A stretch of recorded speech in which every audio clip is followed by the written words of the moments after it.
A veces, la carretera te pone pruebas que no vienen en ningún mapa. Y la mía llegó con una vocecita que me partió el alma. El sol de Sonora es un martillo inclemente, compadre. Un castigo que cae a plomo sobre el asfalto y lo derrite. Lo convierte en un río negro y tembloroso que parece llevarte directo a las fauces del infierno. Llevaba más de 30 años recorriendo estas venas de chapopote que conectan a México con el otro lado. Y créeme, uno nunca se acostumbra del todo. Mi nombre es Javier Villanueva, aunque en el argot de la carretera, entre el zumbido de la radio de banda civil y el olor a diésel quemado, todos me conocen como el Zorro. No porque sea mañoso, o no nomás por eso, sino porque dicen que siempre encuentro el camino, que sé olfatear el peligro y que mi Kenworth del 98, el valiente, es más una madriguera que un camión. Mi casa rodante, mi santuario y mi condena. En la visera, una foto ya amarillenta por el tiempo y el mismo sol que me castigaba la piel. Mi Elena, con su sonrisa tímida, y mi Sofía, mi hija, el día de su primera comunión, con sus moños blancos y una mirada que prometía un futuro brillante. Hoy Sofía ya era una mujer hecha y derecha, con su propia familia en Guadalajara, y yo seguía aquí, tragando millas, con el corazón un poco más arrugado y los huesos más cansados, pero con la misma necesidad de llevar el pan a la mesa. O en este caso, de ayudar a que mi nieto, Mateo, terminara su carrera de ingeniero. La vida del trailero es así, una cuenta sin fin de kilómetros y ausencias, un sacrificio silencioso que pocos entienden.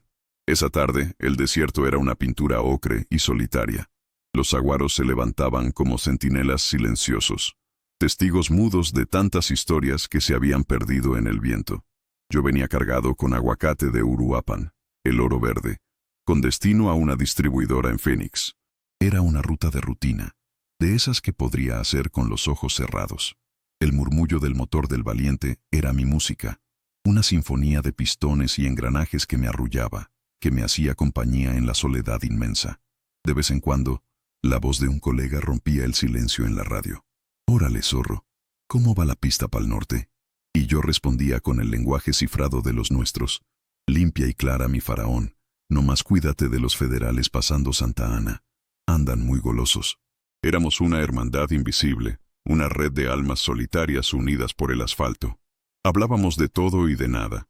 Del precio del diésel, de la comida en tal o cual parador, de la última tranza de algún coyote en la frontera, de la familia que esperaba en casa. La carretera te enseña a hablar poco y a escuchar mucho. Te enseña a leer las nubes, a interpretar el parpadeo de unas luces a lo lejos, a sentir el cansancio no solo en el cuerpo, sino en el alma. El interior de mi cabina era mi pequeño mundo. Un universo de 2 metros cuadrados donde todo tenía su lugar y su porqué. El termo de café siempre a la derecha, amargo y espeso como mis pensamientos a veces. El rosario de madera colgado del espejo retrovisor. Un regalo de mi madre que en paz descanse. Las estampitas de San Judas Tadeo y la Virgen de Guadalupe pegadas en el tablero. Mis copilotos celestiales. Y el olor, una mezcla indefinible de café rancio, Armor All, el sudor de 1000 jornadas y la nostalgia que se impregna en la tapicería. Cada objeto contaba una historia, un pedazo de mi vida. La pequeña caja de herramientas bajo el asiento del copiloto, la misma que mi padre me regaló cuando compré mi primer camión. Una bolsa de dulces de tamarindo, los favoritos de mi nieto Mateo, por si acaso me lo encontraba de sorpresa en algún punto del camino. Una fantasía tonta que me permitía de vez en cuando. La vida se había reducido a eso, a esos pequeños rituales, a esos objetos que me anclaban a la realidad, que me recordaban quién era cuando el desierto intentaba borrarme la identidad y convertirme en solo una sombra más sobre el pavimento. Mientras el sol comenzaba a esconderse, tiñendo el cielo de naranjas y morados violentos, mi mente viajaba. Viajaba a Guadalajara, al patio de mi casa, al olor de los frijoles que Elena preparaba los domingos. Pensaba en Sofía, en la última vez que hablamos por teléfono. Su voz sonaba un poco distante, preocupada por sus propios asuntos, por la escuela de Mateo, por el negocio de su esposo. Sentía que cada día que pasaba en la carretera, me alejaba un poco más de ellos, que me estaba convirtiendo en una voz en el teléfono, en una remesa de dinero quincenal. ¿Valía la pena? Me hacía esa pregunta casi todos los días, y la respuesta siempre era la misma. Un suspiro largo y pesado. Sí, valía la pena. Por Mateo. Por el orgullo de ver a mi nieto con un título universitario. Algo que yo nunca pude ni soñar. Él iba a romper el ciclo. Iba a tener una vida diferente a la de su abuelo. Una vida sin la soledad del camino. Esa era mi gasolina, mi verdadera carga. La noche cayó como un telón negro y pesado, salpicado de estrellas que parecían diamantes fríos y lejanos. La carretera se volvía más hipnótica, más peligrosa. Las luces de los otros vehículos eran como proyectiles que se acercaban y se alejaban a una velocidad vertiginosa. Encendí la radio, no la de banda civil, sino la de música. Un viejo corrido de los Cadetes de Linares llenó la cabina. Hablaba de traiciones, de amores perdidos, de hombres valientes que se jugaban la vida. Las historias de siempre, las que nos habían arrullado a generaciones de mexicanos. Me sentía parte de esa tradición, de esa estirpe de hombres curtidos por el sol y el trabajo duro, pero también sentía un cansancio profundo, una melancolía que se me pegaba a los huesos como la humedad del invierno. ¿Cuántos kilómetros más me quedaban por recorrer? No en ese viaje, sino en la vida. ¿Llegaría a ver a Mateo con su título en la mano? ¿Podría algún día colgar las llaves del Valiente y sentarme en el patio de mi casa a ver pasar las tardes sin la prisa del reloj? Eran preguntas que prefería no responder, preguntas que guardaba en el rincón más oscuro de mi mente, junto a los miedos y los arrepentimientos. La noche y la carretera eran buenas para eso, para pensar en lo que uno no quiere. Y mientras me acercaba a la caseta de cobro de Magdalena de Quino, no tenía idea de que la noche apenas comenzaba, y que una de esas preguntas que tanto evitaba estaba a punto de golpearme en la cara con la fuerza de un tren descarrilado. El destino a veces tiene un sentido del humor muy cabrón. La lluvia había comenzado a caer. No una tormenta, sino una llovizna terca y fina, de esas que ensucian el parabrisas y hacen que las luces de la caseta de cobro se difuminen en un halo fantasmagórico. Reduje la velocidad, el rugido del motor del Valiente bajando a un ronroneo grave. La fila de camiones avanzaba lentamente, como un gusano de metal y luces en la oscuridad. Era casi medianoche. El cansancio se me había instalado en la nuca, un dolor sordo y persistente. Mi mente estaba ya en el próximo parador, imaginando el sabor de un café caliente y un plato de machaca con huevo. Unos minutos más y estaría del otro lado, enfilado hacia la frontera, un paso más cerca de entregar la carga y comenzar el largo camino de regreso. Todo era rutina, un baile de movimientos memorizados. Bajar la ventana, preparar el fajo de billetes, saludar con un gesto al cobrador, recibir el boleto y seguir. Un ritual repetido miles de veces, en miles de noches como esta. Cuando llegó mi turno, me deslicé hasta la ventanilla. La mujer que atendía tenía el rostro marcado por el aburrimiento y el sueño. Apenas me miró. Le extendí el dinero. El aire olía a tierra mojada y a ozono. Mientras ella contaba los billetes con dedos torpes, algo se movió en el rabillo de mi ojo. Fue un movimiento rápido, furtivo, allá abajo, del lado derecho de mi cabina, cerca de las llantas delanteras. Pensé que era un perro callejero, un tacuache, de esos que siempre merodean buscando algo que comer. No le di importancia. Tomé el recibo que la mujer me extendía y metí primera, listo para arrancar. La barrera de metal comenzó a elevarse con un chirrido perezoso. Pisé el acelerador suavemente, sintiendo la vibración del motor preparándose para devorar más kilómetros. Y entonces, justo en ese instante, entre el chirrido de la barrera y el murmullo de la lluvia, la escuché. Una vocecita, tan pequeña, tan delgada, que casi pensé que la había imaginado, que era un truco del sueño y del cansancio. «Papá». La palabra flotó en el aire y se metió en mi cabina como una aguja de hielo. Se me clavó directamente en el pecho, en el centro mismo del alma. Frené en seco. El Valiente se sacudió con un quejido de metal y aire comprimido. Giré la cabeza bruscamente hacia la derecha, hacia el lugar de donde había venido el sonido. Y la vi, parada junto a la banqueta de la caseta, bajo la luz amarilla y enferma de un foco, estaba una niña. No tendría más de 6 años. Estaba empapada, el cabello negro pegado a la frente, y vestía una camiseta de algún equipo de fútbol que le quedaba como un costal. Estaba descalza, sus pies pequeños y sucios sobre el asfalto mojado. Pero no fue su desamparo lo que me paralizó. Fueron sus ojos. Unos ojos enormes, oscuros, llenos de un miedo que no le correspondía a su edad, pero que al mismo tiempo me miraban con una especie de reconocimiento, de extraña e imposible familiaridad. Me estaba mirando a mí, fijamente. Y entonces lo repitió, esta vez un poco más fuerte, con un temblor en la voz que me partió el corazón en 1000 pedazos. Papá, el mundo se detuvo. El tiempo se congeló. El camión que venía detrás de mí tocó el claxon. Un sonido largo y furioso que me sacó del trance, pero que se sentía lejano, como si viniera de otro universo. La cobradora ni se inmutó, ya estaba atendiendo al siguiente vehículo. Para el mundo, nada había cambiado, pero para mí, todo se había puesto de cabeza. Mi corazón latía desbocado, un tambor salvaje contra mis costillas. Mi mente era un torbellino. Papá, imposible. Mi hija Sofía tenía 30 años. Vivía a más de 1500 kilómetros de distancia. Mis manos, esas manos callosas y curtidas por el volante, temblaban. Miré de nuevo a la niña. Seguía ahí, inmóvil, con la lluvia trazando surcos en su carita sucia, esperándome, esperando a su papá, y por alguna razón demencial, me estaba esperando a mí. La barrera estaba levantada. El camino, libre. Podía pisar el acelerador y desaparecer en la noche, dejar atrás esa imagen perturbadora, archivarla en el cajón de las cosas raras que uno ve en la carretera. Podía fingir que no la había visto, que no la había escuchado. Era lo más fácil, lo más sensato. Pero esos ojos no me dejaban ir. Tenían un poder magnético, un ancla que me había aferrado a ese pedazo de asfalto mojado. ¿Qué hacer? ¿Qué carajos hacer? Cada segundo que pasaba era una tortura. El instinto me gritaba que huyera, que no me metiera en problemas, que los problemas en estas tierras suelen terminar con una bala. Pero algo más profundo, algo que venía de las entrañas, una voz que no sabía que tenía, me decía que no podía dejarla ahí, que si arrancaba y la dejaba, esa imagen me perseguiría por el resto de mis kilómetros, por el resto de mi vida. El claxon del camión de atrás volvió a sonar, esta vez más insistente, más encabronado. Era una orden. Muévete, cabrón. Y tuve que moverme.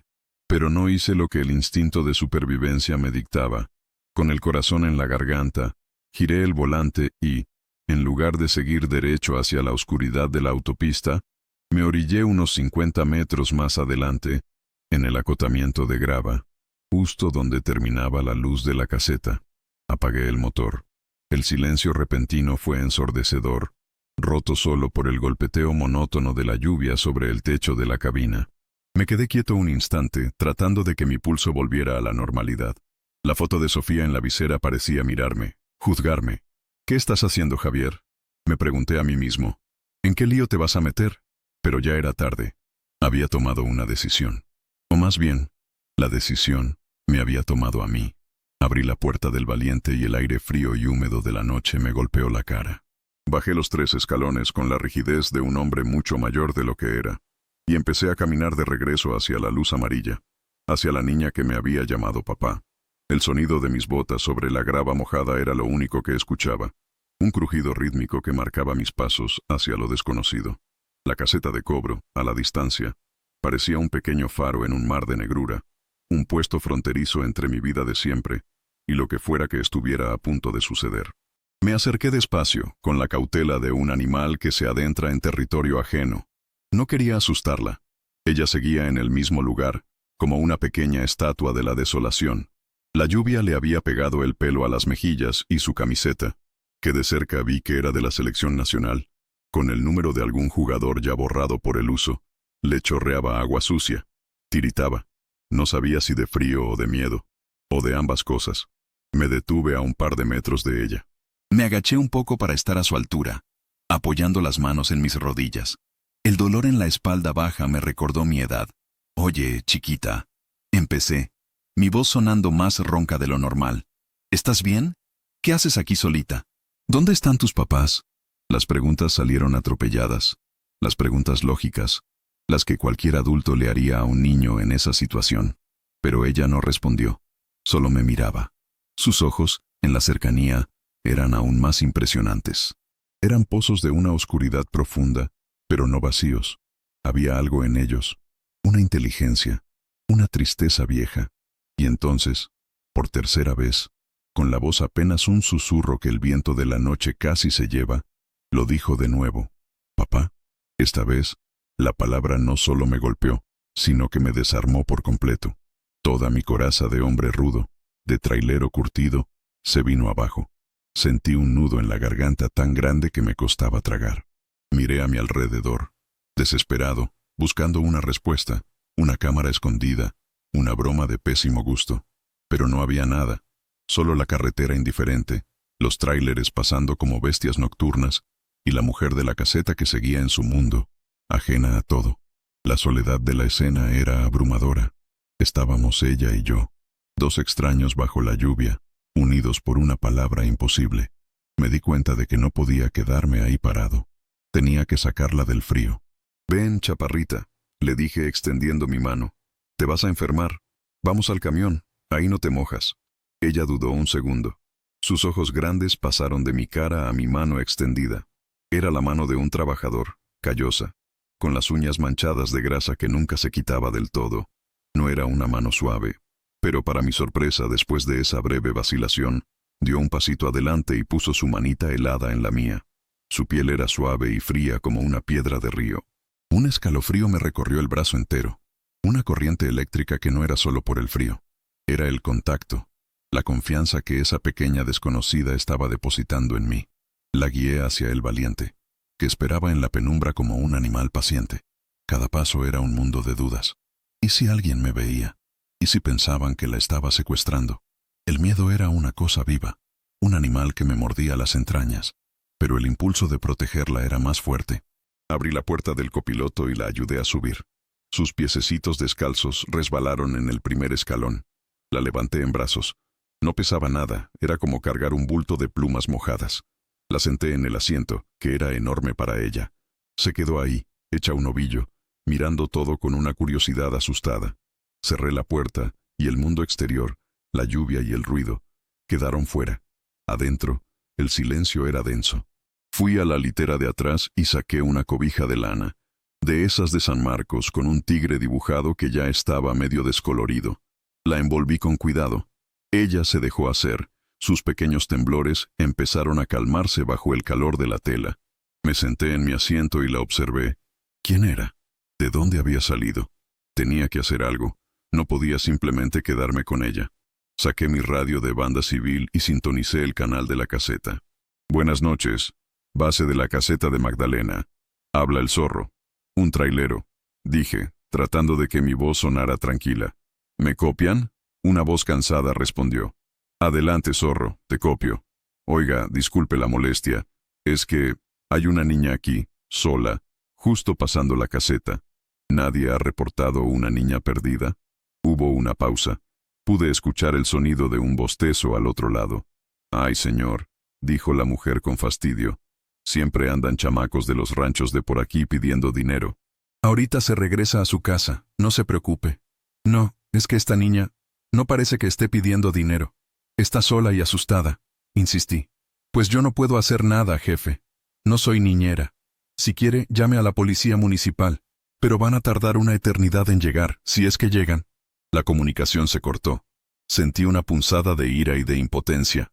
Para ellos, era solo una molestia más. Para mí, se estaba convirtiendo en el problema más grande de mi vida. Me di por vencido con la radio. Me giré de nuevo hacia ella. Le ofrecí una botella de agua y un gansito que tenía en mi pequeña hielera. Los tomó con sus dos manitas, sin decir gracias, pero sus ojos lo decían todo.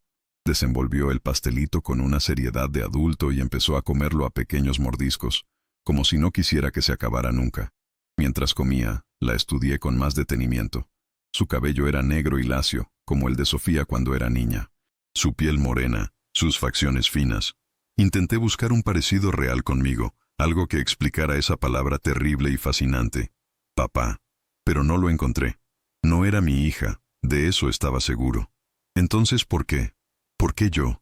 La idea de que pudiera estar confundida, de que en la oscuridad y el miedo mi silueta le hubiera recordado a su verdadero padre, era la explicación más lógica. Quizás su papá también era trailero, también era grande y usaba gorra. Pero aún así, la forma en que me miraba, con esa certeza infantil que no admite dudas, me hacía sentir que había algo más.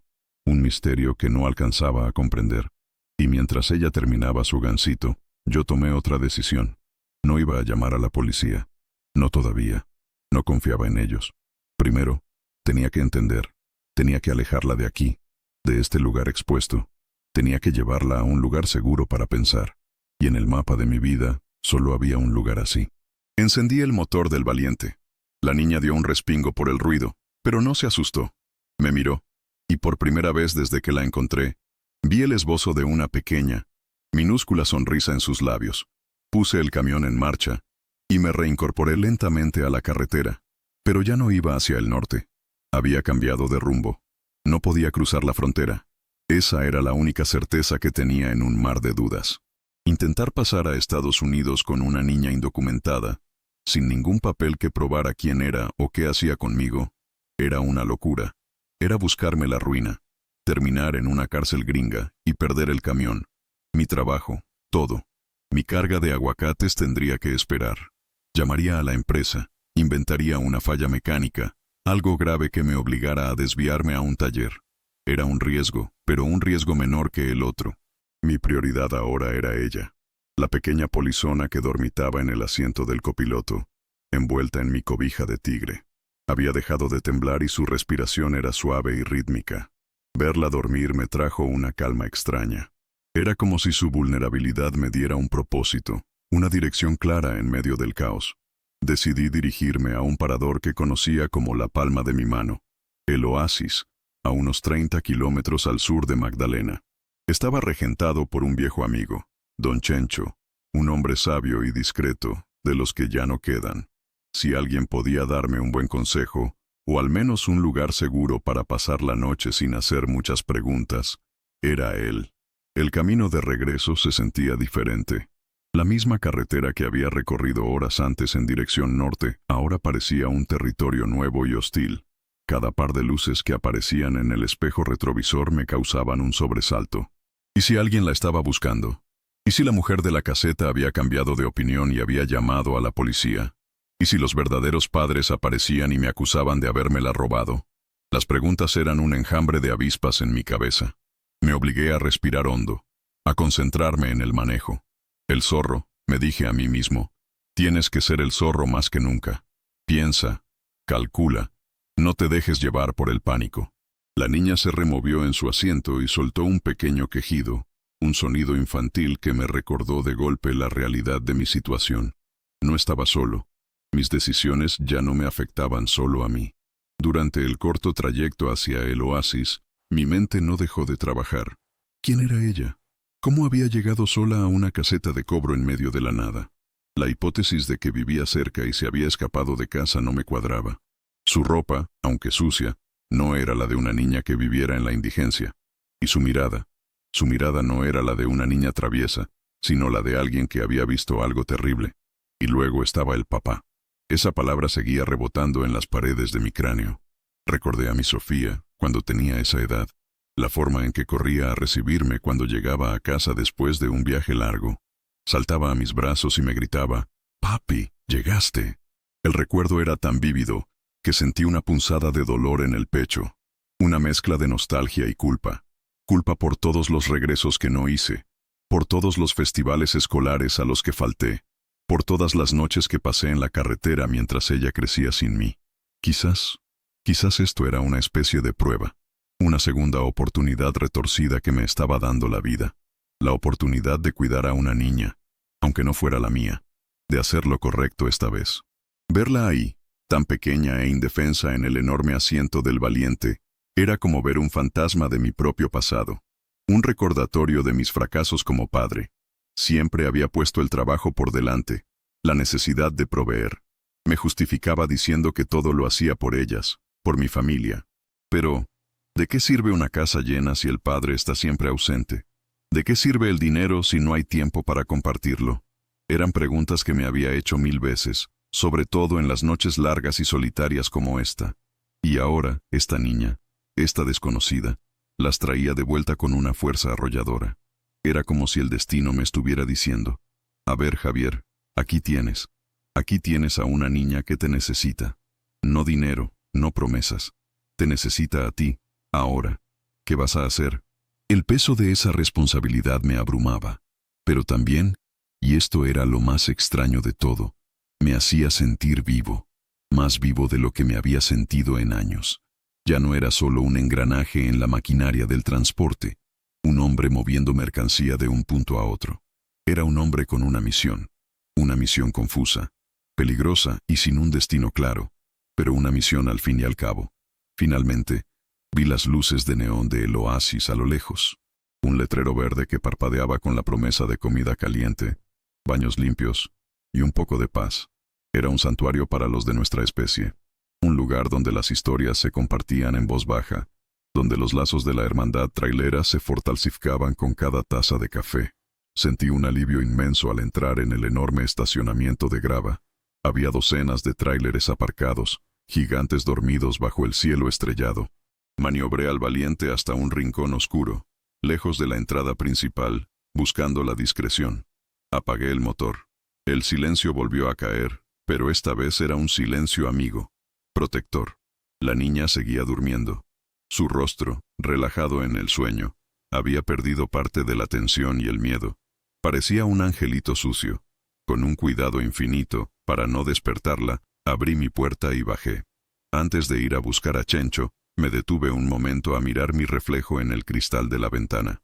Vi a un hombre de casi 60 años, con el rostro surcado de arrugas, la barba de 3 días y una mirada cansada. Pero esta noche, en esa mirada, había algo nuevo. Una chispa de determinación, una locura, o quizás, solo quizás, un poco de la valentía que le había faltado en otros momentos de su vida. Me ajusté la gorra y caminé hacia el restaurante, preparándome para la conversación más difícil que había tenido en mucho tiempo. El interior de el oasis era exactamente como lo recordaba, un bullicio controlado de vida nocturna en la carretera. El olor a carne asada y a café recién hecho se mezclaba con el humo de los cigarrillos y el sonido de una rocola que tocaba una vieja canción de los Tigres del Norte. En las mesas, grupos de traileros comían, bebían cerveza y conversaban con esa camaradería ruidosa de los hombres que comparten un oficio duro. Meseras con faldas cortas y sonrisas cansadas se movían entre las mesas con una agilidad increíble. Nadie me prestó especial atención. Aquí, un rostro nuevo era algo común. Busqué con la mirada a Chencho y lo encontré detrás de la barra, secando un vaso con un trapo, su rostro curtido y su bigote espeso dándole un aire de patriarca del desierto. Don Chencho era una leyenda en estas rutas.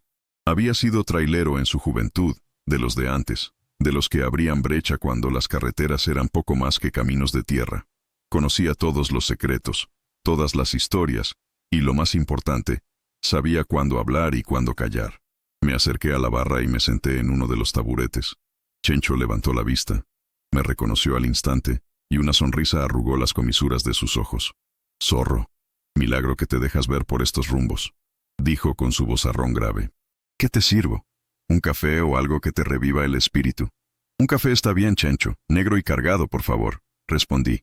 Mientras él preparaba el café, me estudió con esa mirada penetrante que parecía leer más allá de las palabras. «¿Todo bien, amigo? No tienes buena cara. Pareciera que viste al diablo en la carretera». Tomé un respiro profundo. No podía andarme con rodeos. «Peor que eso, Chencho. Creo que el diablo me dejó un encargo». La sonrisa de Chencho se desvaneció. Dejó la taza de café frente a mí y se inclinó sobre la barra, bajando la voz. «¿De qué hablas, Javier? No me asustes». No podía contarle todo ahí, en medio de tanta gente. «Necesito hablar contigo, en privado. Es delicado, y necesito un favor grande». Chencho me miró fijamente por un largo segundo, sopesando mis palabras. Luego asintió lentamente. «Termínate tu café.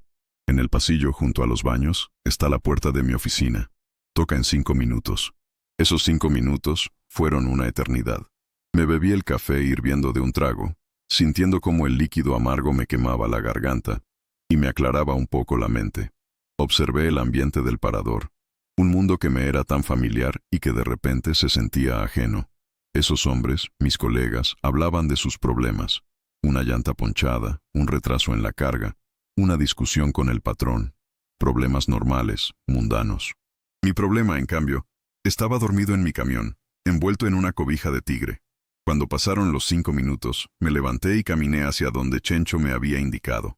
La puerta de su oficina era de madera oscura y no tenía ningún letrero. Toqué 2 veces. Adelante, escuché desde adentro. La oficina de Chencho era pequeña y atiborrada de cosas. Mapas viejos en las paredes, facturas y recibos apilados en el escritorio. Una foto de su esposa fallecida en un marco de plata. El aire olía a tabaco y a papel viejo. Chencho estaba sentado en su silla de cuero, esperándome. Me señaló la silla de enfrente. Ahora sí, zorro. Suéltalo. ¿Qué mosca te picó? Y se lo solté. Le conté todo. Desde el principio. La caseta de cobro, la lluvia, la niña descalza, la palabra papá, mi decisión de recogerla, mi miedo a la policía, todo. Hablé sin parar, como si las palabras fueran un veneno que necesitaba sacar de mi sistema. Chencho me escuchó en silencio, sin interrumpirme ni una sola vez. Su rostro, normalmente jovial, se había vuelto una máscara de seriedad.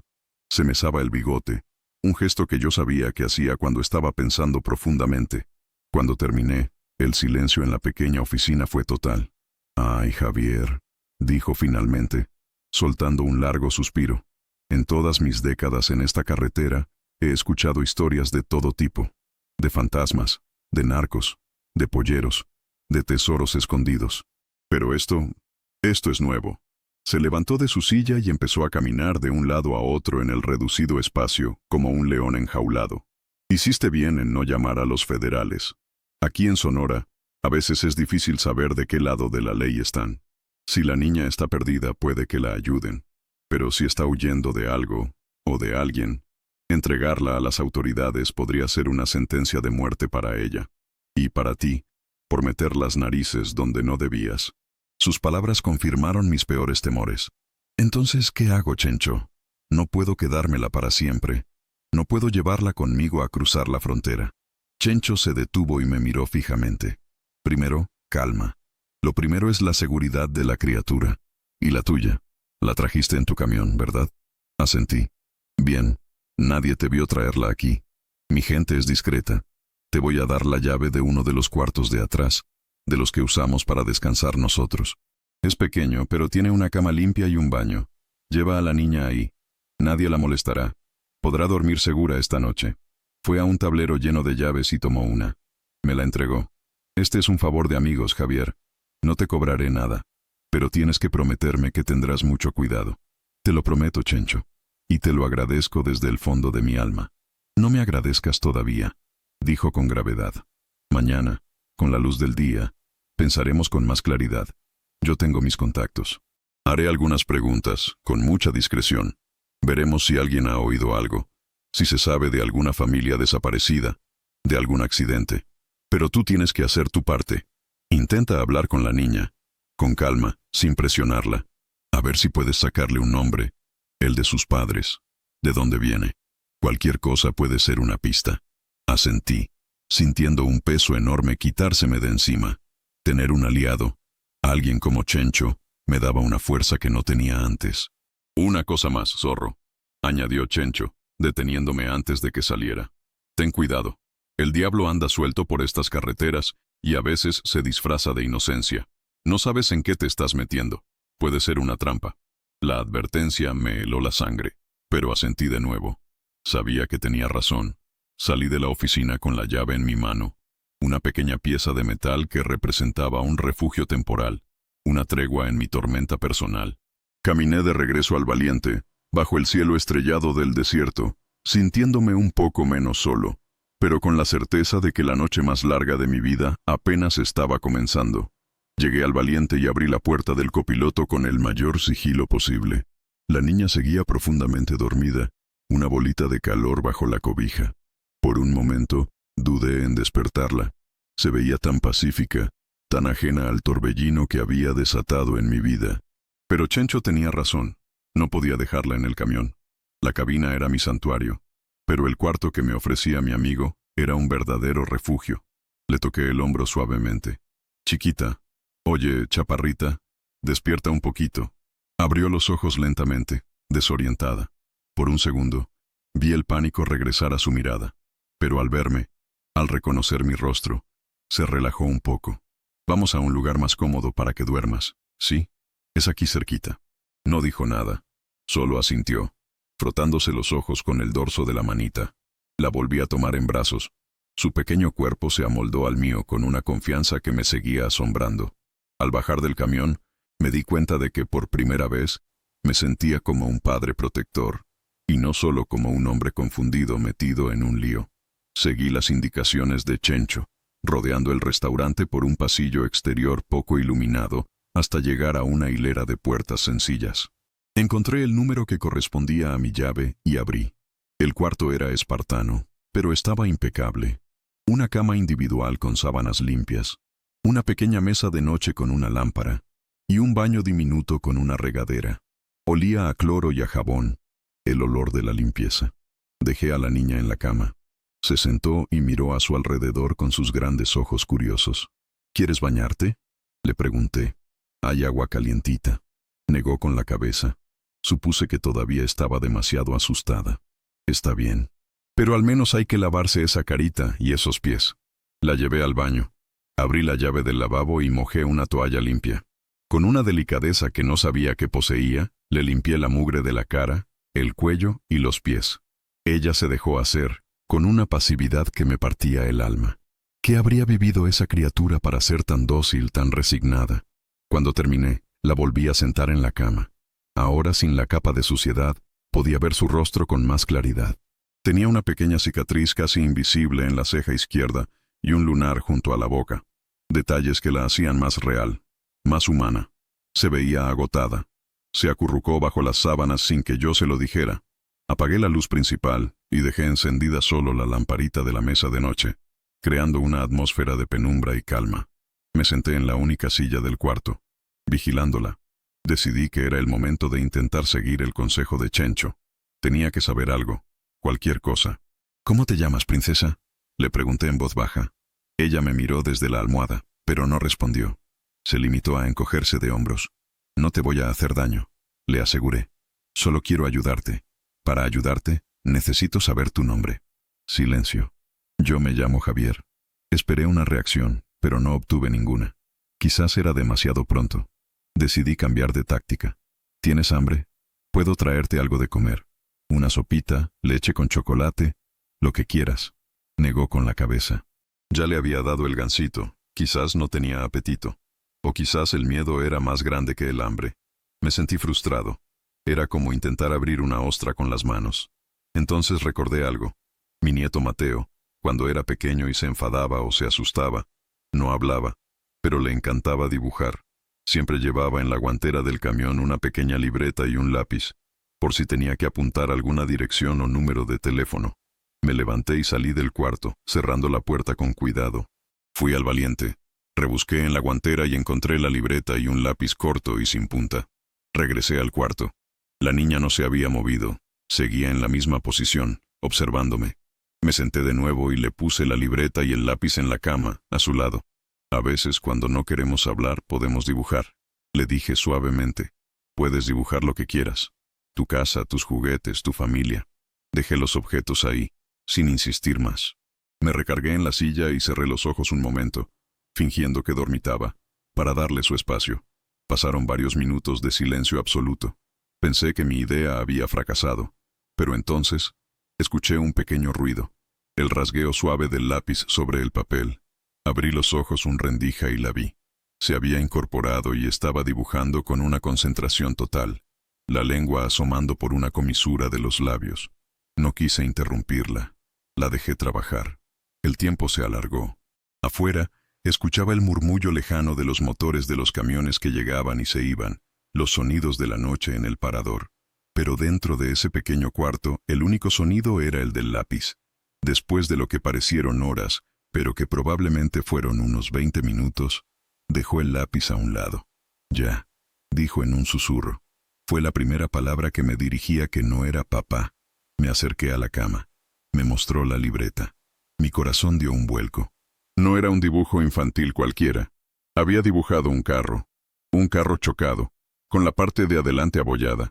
Estaba al lado de un camino, y alrededor había dibujado unos palos altos y delgados con brazos, que supuse eran los saguaros del desierto.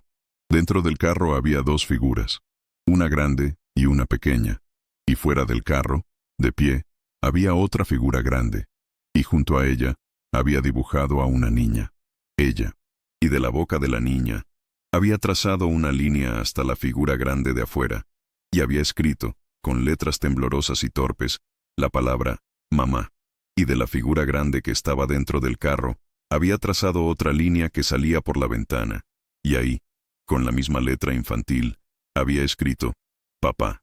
Sentí un frío glacial recorrerme la espalda. El dibujo era una escena de terror, una narración silenciosa y devastadora. El carro chocado, el papá adentro, inmóvil, la mamá afuera, de pie, y la niña. Ella estaba con su mamá. Entonces, ¿por qué estaba sola? ¿Dónde estaba la madre? Le señalé la figura de la mamá en el dibujo. ¿Y tu mamá? ¿Dónde está? La niña me miró, y sus ojos se llenaron de lágrimas. Las primeras lágrimas que le veía derramar. Se la llevaron, susurró, y la voz se le rompió. ¿Quiénes? ¿Quiénes se la llevaron? Pregunté, sintiendo una urgencia terrible. Unos hombres malos, en una camioneta grande. Le gritaron a mi mamá. Y a mí me dijo que corriera y no mirara para atrás. Se tapó la cara con las manos y empezó a llorar. Un llanto silencioso y estremecedor que sacudía su pequeño cuerpo. Me senté en el borde de la cama y sin pensarlo, la abracé. La apreté contra mi pecho y dejé que llorara. Sentí su dolor como si fuera mío. Ya no era un misterio. Era una tragedia. Una tragedia de la que ella era la única superviviente y yo, por un capricho del destino, el único testigo de su relato. La imagen del carro chocado, de la madre siendo secuestrada, del padre atrapado, todo encajaba con los peores escenarios que había imaginado. Esto ya no era un simple caso de una niña perdida. Esto olía a crimen, a cartel, a la violencia que carcomía a nuestro país desde las entrañas. Y yo estaba justo en medio, sosteniendo en mis brazos a la pieza más frágil e importante de todo el rompecabezas. La sostuve en mis brazos hasta que su llanto se convirtió en sollozos y los sollozos en un sueño agitado. La acomodé de nuevo en la cama, arropándola bien. El dibujo seguía sobre la cobija, un testimonio mudo y terrible. Lo tomé con cuidado y me lo guardé en el bolsillo de la camisa, junto a mi corazón. Se sentía como un pedazo de plomo. Salí del cuarto en silencio y me dirigí de nuevo a la oficina de Chencho. Eran casi las 3 de la mañana, pero sabía que estaría despierto. Toqué la puerta y entré sin esperar respuesta. Chencho estaba sentado en su escritorio fumando un cigarrillo, con la mirada perdida en la pared. ¿Y bien?, preguntó sin mirarme. No dije nada.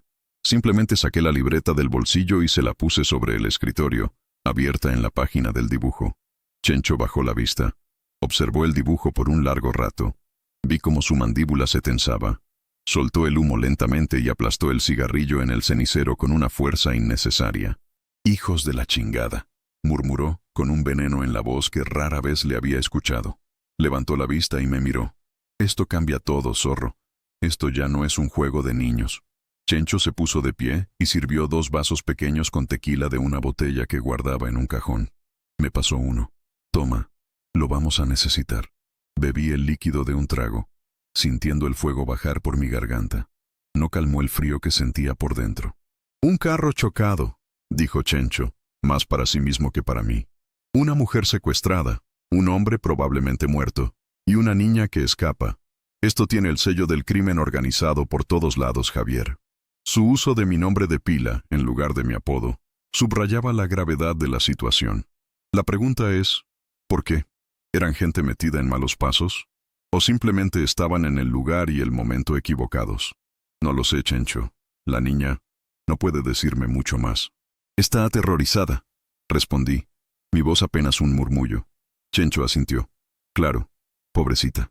Vio lo que ningún niño debería ver jamás». Se quedó pensando un momento, paseando su mirada por los mapas viejos de la pared, como si buscara una ruta de escape en ellos. «Mañana por la mañana, antes de que salga el sol, voy a mandar a uno de mis muchachos de confianza que recorra los caminos secundarios alrededor de la caseta de Magdalena, con discreción, que busque un carro con esas características. Si lo encontramos, quizás hallemos algo. Una identificación, un documento, algo que nos diga quiénes son». La idea era buena, pero arriesgada. ¿Y si la gente que se llevó a la mujer sigue por la zona? Por eso mandaré a alguien que conoce el terreno como la palma de su mano. Alguien que sabe cómo ver sin ser visto, aseguró Chencho.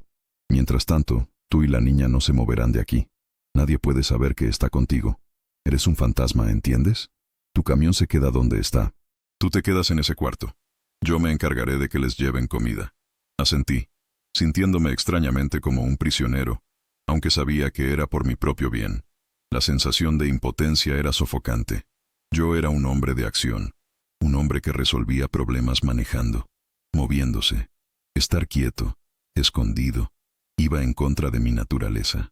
«Hay algo más, Chencho», dije, y la duda que me carcomía por dentro finalmente salió a la superficie. «¿Por qué a mí? ¿Por qué me llamó papá?» Chencho me miró con sus ojos sabios y cansados. «Puede haber 1000 explicaciones, zorro. Quizás su padre se parece a ti, un hombre grande, con barba, con gorra. Un trailero, tal vez. En su pánico, en la oscuridad, te vio y su mente de niña hizo una conexión para sentirse segura. Se aferró a la única imagen de protección que conocía, su papá. La explicación era lógica, la más probable, pero no me dejaba tranquilo. Había algo en la insistencia de su mirada, en la certeza de su voz, que se sentía predestinado, como si la vida me hubiera puesto en esa caseta, en ese preciso instante, por una razón que aún no alcanzaba a vislumbrar. La noche se hizo eterna. Regresé al cuarto y me senté en la silla, sin poder dormir. Observaba a la niña respirar, su pecho subiendo y bajando rítmicamente. En sus sueños, parecía libre del horror. ¿Qué sería de ella? ¿Qué futuro le esperaba a una niña que lo había perdido todo de una forma tan brutal? Pensé en mi propia familia, en Elena, en Sofía, en Mateo. Vivían en su mundo, un mundo de problemas cotidianos, de rutinas, de seguridad. ¿Qué sabían ellos de la oscuridad que se escondía en los márgenes de la sociedad, en las carreteras solitarias del norte? Me sentí culpable por exponerlos, aunque fuera remotamente, a este peligro. Tenía que llamar a mi esposa, decirle que me retrasaría, pero no podía contarle la verdad. ¿Cómo explicarle que tenía a una niña huérfana escondida en un parador de Sonora, porque su madre había sido secuestrada por sicarios? Sonaba a una película, a una mentira inverosímil. La distancia entre mi vida real y la vida que ellos conocían se había convertido en un abismo insalvable en el lapso de unas pocas horas. Antes del amanecer, tal como lo prometió, Chencho tocó suavemente la puerta. Le abrí. «Mi muchacho ya salió», me informó en un susurro. «Ahora a esperar. Ten». Me pasó una bolsa de papel con pan dulce y un termo con café. «Dale de comer a la criatura cuando despierte. Y tú, trata de descansar un poco. Tienes cara de fantasma». Asentí, agradecido. Regresé a mi puesto de vigilante. La primera luz del alba comenzó a pintar el cielo de colores pálidos. La niña se despertó poco a poco. Cuando me vio, no se asustó. Me dedicó una pequeña y tímida sonrisa. «¿Tengo hambre?», dijo. Su voz era clara, sin el temblor de la noche anterior. Era la voz de una niña, simplemente. Le di el pan dulce y le serví un poco de café con leche que improvisé, mezclando el contenido del termo con una botella de leche que Chencho también me había dado. Comió con apetito. Mientras lo hacía, me atreví a preguntarle de nuevo. «Oye, campeona, ¿me quieres decir cómo te llamas?». Ella masticó su pan, lo pensó un momento, y luego dijo: «Ana». «Ana». Un nombre, un simple y hermoso nombre. «Ana». Repetí el nombre en mi cabeza. Ahora tenía un nombre. Ya no era la niña, la chiquita. Era Ana. Y saber su nombre, de alguna manera, sellaba mi compromiso con ella. Ya no había vuelta atrás. Yo era el custodio de Ana, y tenía que averiguar qué había pasado con su familia. Las horas siguientes fueron una tortura de espera. Caminaba por el cuarto como un animal enjaulado. Ana, después de comer, encontró la libreta y se puso a dibujar de nuevo. Esta vez, dibujó flores, un sol sonriente, una casa con un jardín, dibujos de una niña normal. Era como si su mente estuviera tratando de construir un mundo seguro sobre los escombros de la realidad. Cada vez que escuchaba un motor acercarse, mi corazón daba un brinco. Esperaba noticias del hombre de Chencho. Finalmente, cerca del mediodía, Chencho apareció de nuevo en la puerta. Su rostro era una máscara impenetrable. «Zorro, ven a mi oficina, solo». Dejé a Ana dibujando y lo seguí, con el estómago hecho un nudo. Sabía que las noticias habían llegado, y sabía que no iban a ser buenas. Entré en la oficina de Chencho y él cerró la puerta con llave detrás de nosotros. El gesto me indicó la gravedad del asunto. Se sentó pesadamente en su silla y me señaló la de enfrente. No ofreció tequila esta vez. Mi muchacho encontró el carro, dijo sin preámbulos. Mi corazón se detuvo. Estaba en un pequeño barranco a unos 10 kilómetros de la caseta, por un camino de terracería, medio escondido por los matorrales. Un sedán viejo, un Tsuru con placas de Sonora. La descripción encajaba con el dibujo de Ana. ¿Y? Pregunté, temiendo la respuesta. Chencho respiró hondo. Adentro, encontraron al hombre, muerto, un balazo en el pecho. Lleva ahí un par de días por lo menos. Cerré los ojos. La imagen del dibujo de Ana, con la figura del papá inmóvil dentro del coche, se proyectó en la oscuridad de mis párpados. Era real. El padre de Ana estaba muerto. Sentí una ola de náuseas. Mi muchacho fue cuidadoso. No tocó nada, pero revisó la cartera para buscar una identificación antes de largarse de ahí. Se llamaba Ricardo Valdivia, de Hermosillo. Ricardo Valdivia, el padre de Ana. El hombre que, según la lógica de Chencho, se parecía a mí. No hay rastro de la mujer, continuó Chencho. Confirma la historia de la niña. La secuestraron. El carro tiene papeles. Está a nombre de una tal Marisol Reyes. Suponemos que es la esposa, la madre de Ana. Marisol, Ricardo, Ana. La familia destrozada ya tenía nombres, identidades. Ya no eran figuras anónimas en una tragedia lejana. Eran personas reales. Y yo estaba conectado a ellas de una forma que aún no comprendía. Pero eso no es todo, zorro, dijo Chencho, y su voz bajó aún más de tono, volviéndose casi un susurro conspirador. Mi muchacho encontró algo más en la cartera. Una fotografía. Metió la mano en el bolsillo de su camisa y sacó una pequeña foto doblada. La desdobló sobre el escritorio y la empujó hacia mí. La tomé con manos temblorosas. Era una foto de familia, un poco gastada, de esas que se toman en un parque. En ella había una mujer joven y sonriente. Marisol, supuse. A su lado, una niña pequeña, con coletas y un vestido de flores. Era Ana, sin duda alguna, un par de años más joven. Y de pie, detrás de ellas, con un brazo protector sobre el hombro de la mujer, había un hombre. El hombre miraba directamente a la cámara. Tenía el cabello oscuro, una barba de unos días, una sonrisa fácil y unos ojos que parecían amables. Era Ricardo Valdivia, y en el momento en que vi su rostro, sentí que el suelo se abría bajo mis pies. El aire se me escapó de los pulmones. Tuve que agarrarme de los brazos de la silla para no caerme. Chencho me miraba, su rostro una mezcla de compasión y asombro. «Ay, cabrón», susurró. Con razón. El hombre de la foto, el padre muerto de Ana, el esposo secuestrado de Marisol, podría haber sido mi hermano gemelo. La semejanza no era simplemente un parecido. Era absoluta, total, escalofriante. Era como mirarme en un espejo de hace 20 años. El mismo contorno de la cara, la misma nariz, la misma forma de los ojos, la misma sonrisa. Ahora lo entendía todo. Entendía la mirada de Ana. Entendía la palabra que me había anclado a esta pesadilla. Para ella, no había habido confusión. Cuando me vio en la oscuridad de la caseta, no vio a un extraño. Vio a su papá. Vio el rostro que había perdido. El rostro que ahora yacía sin vida en un carro abandonado en el desierto. Y corrió hacia él. Corrió hacia mí. Me quedé mirando la fotografía por un tiempo que me pareció una eternidad. Mi mente se negaba a procesar lo que mis ojos veían. Un doppelganger. Un doble. Había escuchado historias, leyendas sobre gente que se encuentra con una copia exacta de sí misma, pero siempre me habían parecido cuentos de viejas. Ahora la prueba estaba en mi mano, una prueba manchada por la tragedia. Chencho rompió el silencio. Nunca había visto algo así, zorro. Es como si el destino te hubiera puesto una trampa. Levanté la vista de la foto, mi mirada perdida. No es una trampa, Chencho, es una condena, dije con una voz que no reconocí como la mía. De repente, la carga que sentía se multiplicó por 1000. Ya no se trataba solo de ayudar a una niña perdida. Se trataba de algo mucho más personal, más profundo y retorcido. La vida de esta familia se había estrellado contra la mía de la forma más brutal e inexplicable posible. El rostro de este hombre, mi rostro, era la razón por la que Ana estaba conmigo. «¿Qué vamos a hacer?», pregunté. Aunque la pregunta iba más dirigida a mí mismo que a Chencho. Él se encogió de hombros, su expresión sombría. La situación se ha complicado mucho, Javier. Si antes era peligroso, ahora lo es el doble. Esa gente que se llevó a la mujer y mató a este hombre. Si se enteran de que la niña está viva y que está con un tipo que es idéntico a su padre, no van a parar hasta encontrarlos. Pensarán que eres él, que sobreviviste de alguna manera. O pensarán que eres su hermano, su cómplice. ¿Qué sé yo? Te convertirás en un objetivo. Cada palabra de Chencho era un clavo en mi ataúd.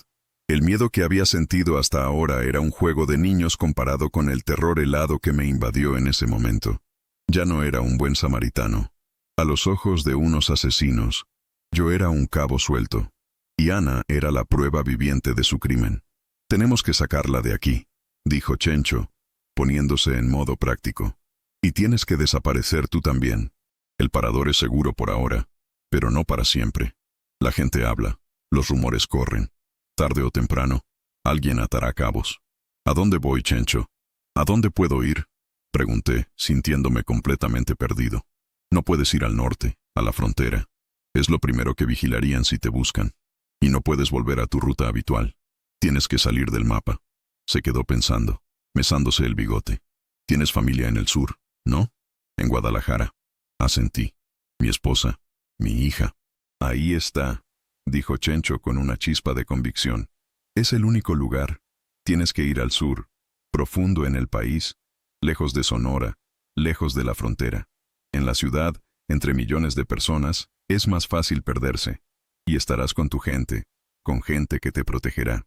La idea me pareció una locura al principio. Llevarle este problema a Elena y a Sofía, ponerlas en peligro. Mi instinto protector me decía que era lo último que debía hacer.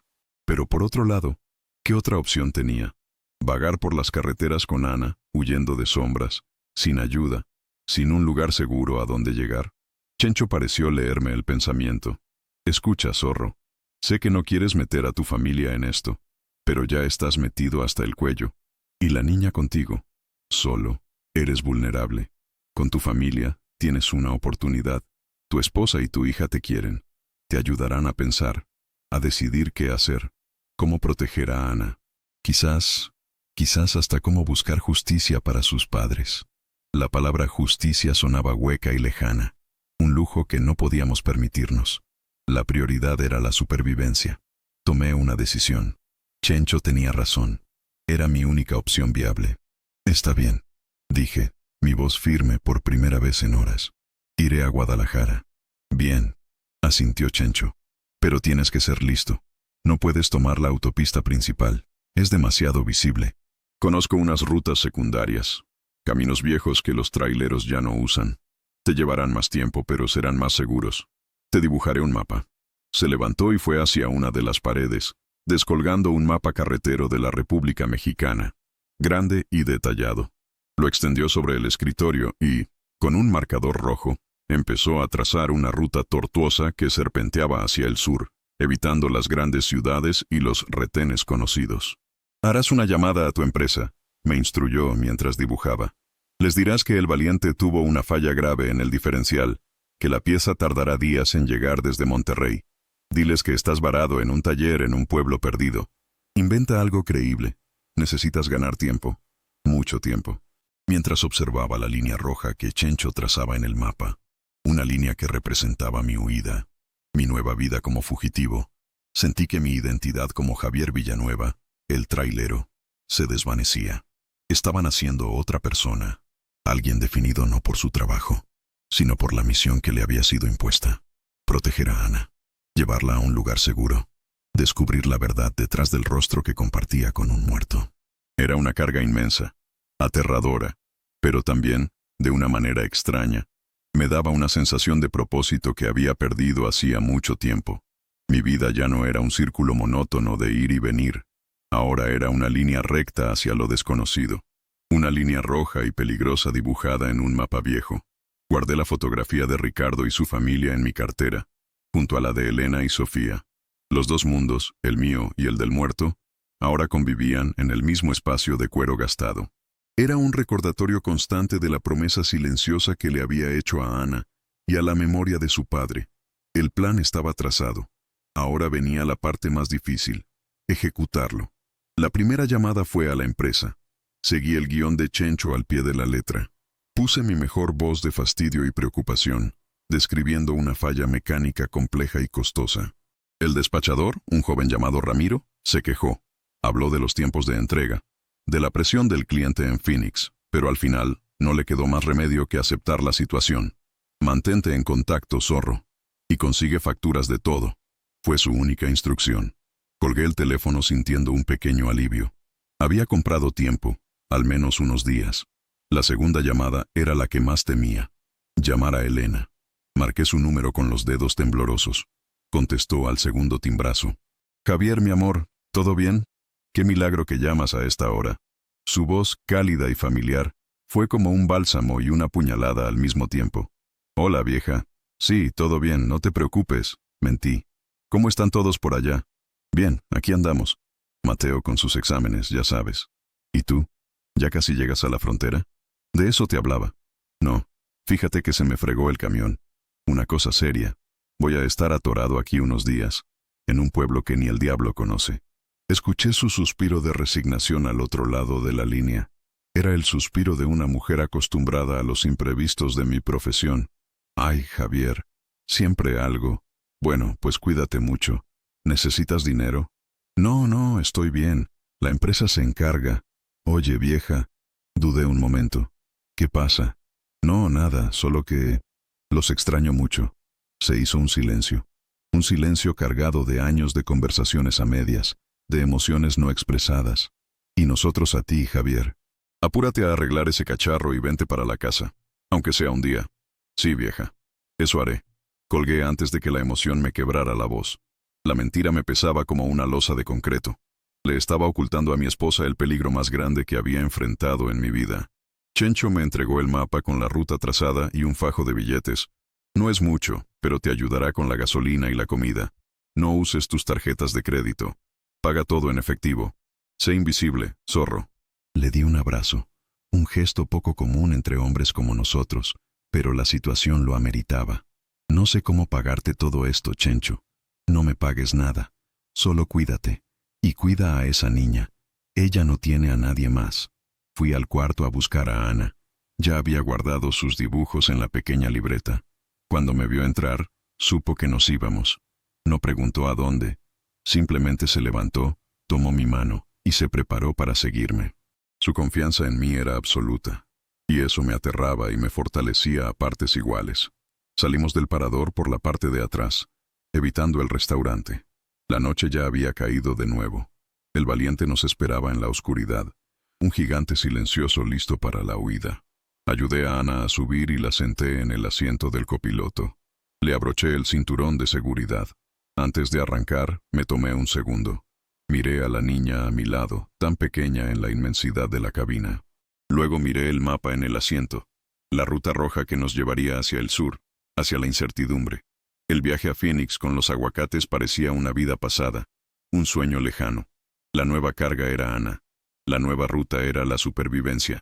Encendí el motor, su rugido familiar rompiendo el silencio.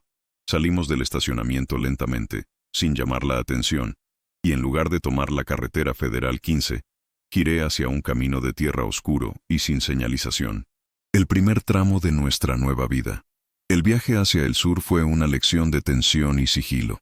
Cada kilómetro recorrido por esos caminos secundarios era una pequeña victoria. Las carreteras eran malas, a veces poco más que brechas polvorientas que sacudían al valiente hasta sus cimientos. Avanzábamos lentamente, evitando los pueblos grandes, atravesando pequeñas rancherías donde nuestra presencia era una anomalía. Yo conducía con todos los sentidos alerta. El espejo retrovisor era mi obsesión. Cualquier camioneta que se mantenía detrás de mí por mucho tiempo me ponía los pelos de punta. Ana, por su parte, se adaptó a la vida en la cabina con una resiliencia asombrosa. Durante el día, miraba por la ventana, observando el paisaje cambiante, desde el desierto de Sonora hasta las planicies de Sinaloa. Hablaba poco, pero sus silencios ya no eran de miedo, sino de contemplación. Le empecé a hablar. Le contaba historias de la carretera, anécdotas de mis viajes. Le describía los lugares por los que pasábamos. Le hablé de mi hija Sofía, de cómo era cuando tenía su edad. A ella también le encantaba dibujar, le dije un día, y Ana me sonrió. Poco a poco, empezó a abrirse.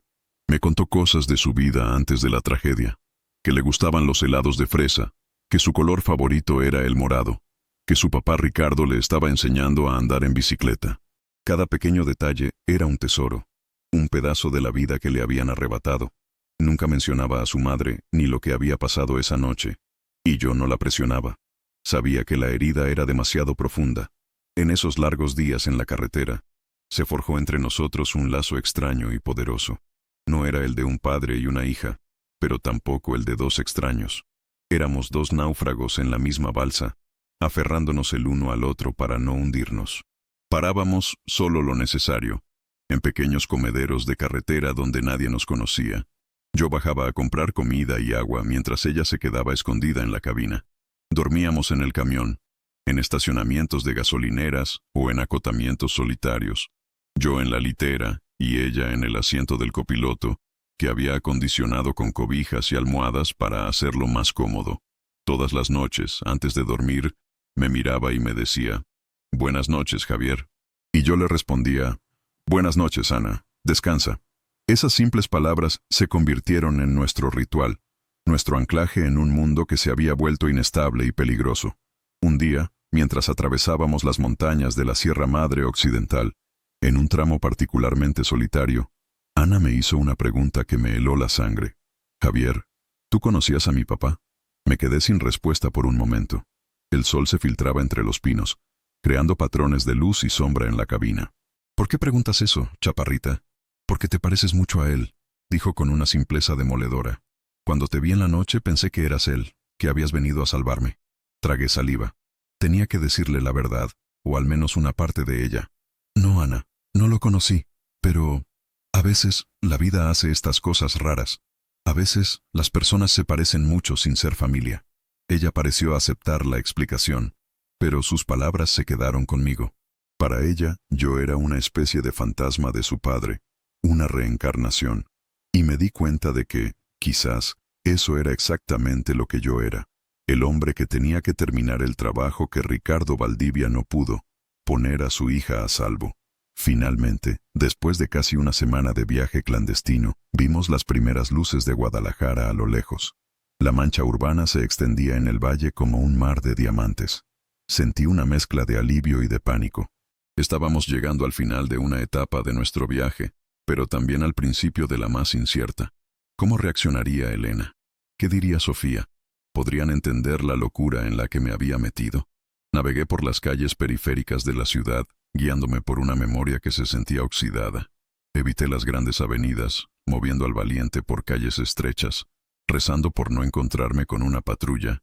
Llegué a mi barrio, un lugar de casas de clase trabajadora, de fachadas coloridas y calles tranquilas. El corazón me latía con fuerza. Estacioné al valiente a 2 calles de mi casa, en un lugar discreto donde no llamara demasiado la atención. Apagué el motor. El silencio fue diferente esta vez. Era un silencio expectante, cargado de temor. «Llegamos, Ana», le dije en voz baja. «¿A dónde?» «A mi casa. Aquí vive mi familia». Ella miró por la ventana, hacia las casas desconocidas. Vi un destello de miedo en sus ojos. «No tengas miedo», le dije, tomando su mano. «Mi esposa Elena es muy buena. Te va a querer». Bajamos del camión. Sostener su mano en la mía mientras caminábamos por la calle de mi infancia se sentía surrealista. Cada paso era pesado, como si caminara hacia mi propio juicio. Llegamos a la puerta de mi casa, una puerta de herrería negra que había pintado yo mismo hacía años. El jardín del frente, cuidado con esmero por Elena, estaba lleno de geranios y rosales. Todo parecía tan normal, tan pacífico. Un mundo aparte de la violencia y el miedo del que veníamos huyendo. Tomé una respiración profunda, la más profunda de mi vida. Levanté la mano y toqué el timbre. Sabía que, en el momento en que esa puerta se abriera, mi vida, la de mi familia y la de la niña que sostenía mi mano, cambiaría para siempre. La huida había terminado. La verdadera prueba estaba a punto de comenzar. El sonido del timbre pareció resonar en toda la calle, un eco que rompía la tranquilidad de la tarde. Cada segundo de espera era una agonía. Escuché pasos adentro. el sonido familiar de las sandalias de Elena sobre el piso de mosaico. Luego, el ruido de la cerradura al girar. La puerta se abrió, y ahí estaba ella, mi Elena, con su cabello ya plateado recogido en un chongo, sus lentes para leer colgando del cuello y esa expresión de calidez que siempre lograba calmar mis tormentas internas. Su rostro se iluminó con una sonrisa de sorpresa. «Javier, ¿qué haces aquí? Pensé que estabas varado en...» Su voz se apagó a media frase. Su sonrisa se congeló. Su mirada bajó de mi rostro a mi mano y luego a la pequeña mano que sostenía la mía. Y finalmente, sus ojos se posaron en el rostro de Ana, que se había escondido tímidamente detrás de mi pierna. Vi un torbellino de emociones cruzar por la cara de mi esposa. Sorpresa, confusión, preocupación. Y luego, vi algo más. Vi el mismo shock, la misma incredulidad que yo había sentido cuando vi la fotografía de Ricardo Valdivia. Porque Elena no solo estaba viendo a una niña desconocida, estaba viendo los ojos de su propia hija, Sofía, reflejados en la cara de esa pequeña. Estaba viendo los rasgos de su esposo, de mí, en una versión infantil e imposible. Se llevó una mano a la boca. Su expresión era de puro desconcierto. «Javier, ¿quién es esta niña?», logró preguntar, su voz apenas un susurro. «Tenemos que hablar, vieja», le dije. Mi voz sonaba grave y cansada. «Por favor, déjanos pasar. Te lo explicaré todo». Elena, sin decir una palabra más, se hizo a un lado y nos dejó entrar. El interior de mi casa olía a limpio, a comida casera, a hogar. El contraste con el olor a diésel y a miedo de la cabina del valiente era abrumador. Ana miraba todo con ojos muy abiertos, como si hubiera entrado en un palacio. Elena cerró la puerta, aislándonos del mundo exterior. Nos quedamos los tres en la pequeña sala, en un silencio tenso y pesado. Fue entonces cuando mi hija Sofía apareció desde la cocina, secándose las manos en un delantal. «Mamá, ¿quién era?» «Papá». Corrió a abrazarme, y por un momento, todo se sintió normal. Pero su alegría se evaporó tan rápido como había llegado cuando vio a Ana. «¿Y esta hermosura? ¿Quién es, papá?» No podía más. El peso de los últimos días, del secreto, de la huida, me venció. Me senté en el sofá, el mismo sofá donde había visto crecer a mi hija, y las palabras empezaron a salir. Les conté todo, desde la caseta de cobro hasta el parador de Chencho. Les hablé de la palabra papá, del dibujo de Ana, del carro abandonado, del cuerpo de Ricardo Valdivia. Y finalmente, con manos temblorosas, saqué mi cartera y les mostré la fotografía. Se la pasé a Elena. Ella la miró, luego me miró a mí, y luego miró a Ana, que se había sentado en el suelo y observaba la escena en silencio. Los ojos de Elena se llenaron de lágrimas. Sofía tomó la foto de las manos de su madre y soltó una exclamación ahogada. «Dios mío, papá, es idéntico a ti». El secreto estaba revelado. La verdad, por más increíble y peligrosa que fuera, estaba sobre la mesa. Mi familia, mi ancla, mi puerto seguro, ahora estaba dentro de la tormenta conmigo. Elena se sentó a mi lado y tomó mi mano. Su tacto era firme, tranquilizador. Miró a Ana con una compasión infinita. «Pobrecita criatura», dijo, y su voz estaba llena de una pena profunda. Sofía, después del shock inicial, reaccionó con una determinación que me recordó a su madre. Se arrodilló frente a Ana y le sonrió con dulzura. «Hola, bonita, yo soy Sofía, y ella es mi mamá, Elena. Esta es nuestra casa. Y ahora, también es tu casa. Estás a salvo aquí». Ana, por primera vez, pareció relajarse por completo, como si las palabras de Sofía hubieran roto el último hechizo de miedo que la rodeaba. Esa noche, por primera vez en muchos días, no dormí en la silla de un vigilante.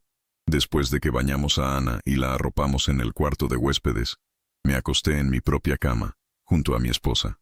Hablamos hasta tarde, en susurros, analizando cada detalle, cada peligro, cada posibilidad. No hubo reproches, no hubo dudas, solo un apoyo incondicional que me llenó de una fuerza que no sabía que necesitaba. «Hiciste lo correcto, Javier», me dijo Elena, acariciándome el rostro. «Esa niña fue puesta en tu camino por una razón, y no la vamos a abandonar». Saber que no estaba solo, que mi familia estaba conmigo, me dio una nueva perspectiva. Ya no éramos fugitivos. Éramos una familia luchando por proteger a uno de los suyos. Los días siguientes fueron una mezcla extraña de normalidad y tensión clandestina. Para el mundo exterior, éramos la familia Villanueva, con el abuelo trailero de visita inesperada. Para adentro, éramos una célula de crisis. Con la ayuda de Sofía, que era mucho más hábil con la tecnología, empezamos a buscar en Internet. Buscamos noticias sobre Ricardo Valdivia y Marisol Reyes. Encontramos pequeños reportes locales de Hermosillo sobre su desaparición, clasificada como ausencia voluntaria. Una mentira oficial para tapar una realidad horrible. Descubrimos que eran dueños de un pequeño negocio de abarrotes, gente trabajadora, sin antecedentes. Pero al cavar más profundo, en foros y blogs locales, encontramos rumores. Rumores de que se habían negado a pagar piso, la extorsión que el crimen organizado imponía a los comerciantes. Esa era la pieza que faltaba. No eran criminales, eran víctimas. La decisión de qué hacer con Ana era el centro de todas nuestras conversaciones. Ir a la policía seguía siendo demasiado arriesgado. No sabíamos qué tan profunda era la corrupción. Darla en adopción era impensable. Significaría perderla para siempre después de todo lo que habíamos pasado. La respuesta, lentamente, comenzó a tomar forma. Teníamos que darle una nueva vida, una nueva identidad. Con la ayuda de un primo lejano de Elena, que era abogado, un hombre de confianza pero con una reputación de ser flexible, empezamos a explorar la posibilidad de crear un acta de nacimiento falsa, de registrar a Ana como si fuera una hija perdida de Sofía o una pariente lejana. Era un camino ilegal, peligroso, pero parecía el único que garantizaba su seguridad y nos permitía mantenerla con nosotros. Mientras los adultos planeábamos en secreto, Ana florecía. Jugar con Mateo, mi nieto, la ayudó a volver a ser una niña. Sus risas llenaban la casa, un sonido que era música para mis oídos cansados. Me llamaba Abuelo Javi, un título que acepté con un orgullo y un amor que me desbordaban. A veces, en momentos de calma, me miraba fijamente, y yo sabía que en su mente, la imagen de su padre y la mía seguían entrelazadas. No era algo que necesitáramos hablar. Era un entendimiento silencioso entre nosotros. Yo era el guardián de su memoria, y el protector de su futuro. Mi viaje no había terminado. De hecho, apenas comenzaba uno nuevo y mucho más complejo. Ya no se trataba de kilómetros y entregas, sino de construir un futuro sobre las cenizas de una tragedia. La carretera me había quitado mucho a lo largo de los años, pero también me había dado la lección más importante de mi vida en una caseta de cobro solitaria. Me enseñó que a veces, la familia no es solo la que te toca por sangre, sino también la que eliges proteger. Mirando a Ana jugar en el patio, bajo el sol de Guadalajara, supe que había encontrado mi última y más importante carga. Y esta, no pensaba entregarla nunca. El camino por delante sería largo y lleno de peligros, pero por primera vez en mucho tiempo, no lo recorrería solo. Tenía al valiente esperando en la calle, y a mi familia, la vieja y la nueva, esperándome en casa. Y eso, para un viejo trailero como yo, era más que suficiente. Si esta historia te llegó al corazón, déjanos un like y cuéntanos en los comentarios qué hubieras hecho tú en el lugar de Javier. Nos encanta leerte y saber desde qué rincón del mundo nos escuchas. Les mandaremos un saludo en nuestros próximos relatos. Un abrazo grande a toda la raza.